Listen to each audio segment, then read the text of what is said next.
it up right now. Let's listen in, and we'll get analysis as soon as he's done. Here he is, the special counsel, Jack Smith.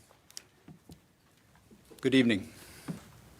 Today, an indictment was unsealed, charging Donald J. Trump with conspiring to defraud the United States, conspiring to disenfranchise voters, and conspiring and attempting to obstruct an official proceeding.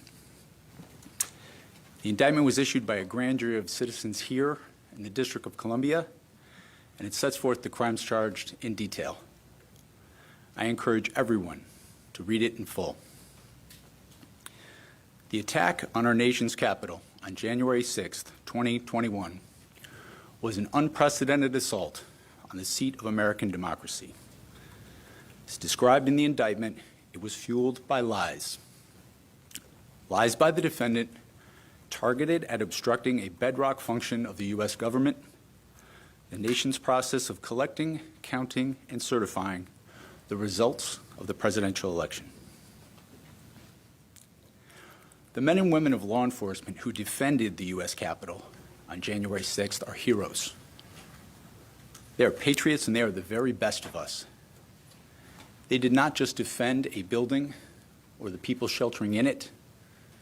They put their lives on the line to defend who we are as a country and as a people. They defended the very institutions and principles that define the United States.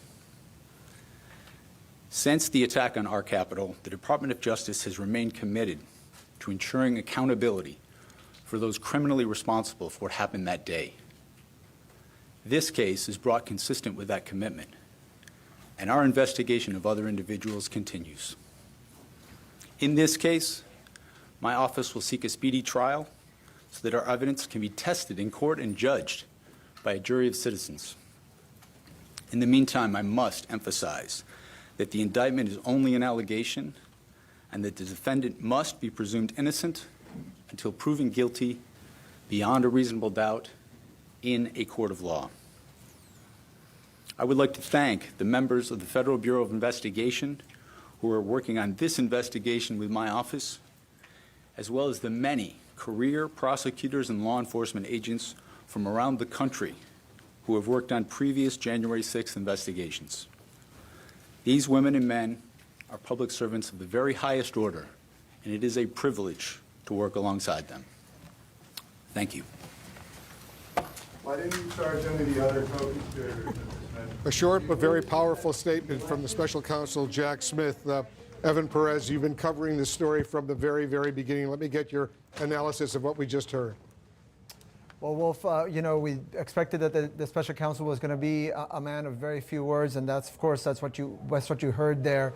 One of the things that he did there is he connected what the former president was doing, what he perpetrated by spreading lies about alleged fraud when he knew, according to prosecutors, when he knew that there was no fraud, there was no evidence to support his claims of fraud.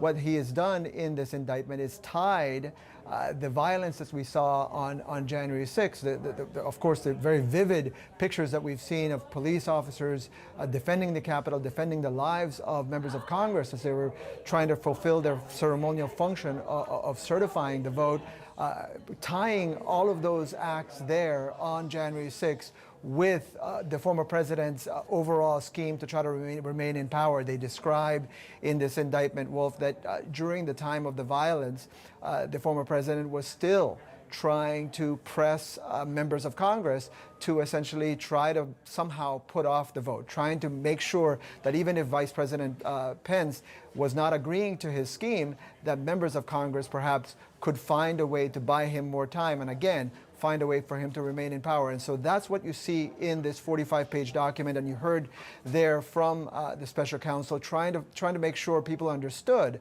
that this was not just about politics. It's not about, they acknowledged that the former president had the right to challenge the vote. He has a right to lie about fraud and everything. What he does not have a right to do, according to prosecutors, is to carry out these three conspiracies as a way to try to remain in power. That's what they say.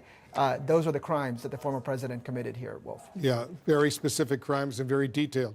information. We heard Jack Smith, Shan-Woo, say this was an unprecedented assault on the U.S. Capitol on January 6th. It was fueled by lies, including lies by the defendant, referring to the former president of the United States. Yeah, I think it's so critical. If you want to look at only one paragraph in this indictment, it's the first one.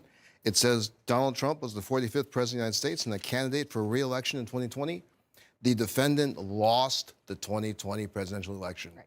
Heart of the indictment, heart of the issue to the American people, makes no bones about it. He lost, and these are the things he tried to do to cheat after losing. And that's really the heart of the whole issue here. And Smith, obviously not saying a whole lot of details, but the indictment speaks for itself.